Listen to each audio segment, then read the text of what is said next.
In the town of Taos, New Mexico, a peculiar phenomenon has puzzled residents and visitors alike for decades.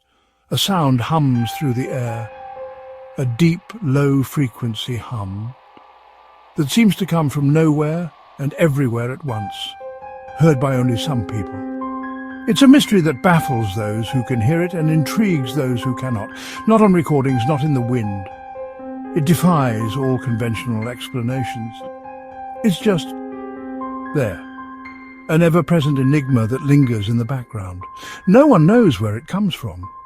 Scientists have tried to pinpoint its source, but to no avail.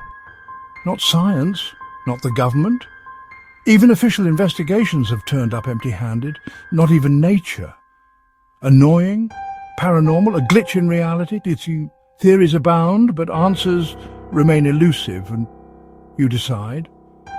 Is it a natural anomaly, a man-made mystery, or something beyond our understanding?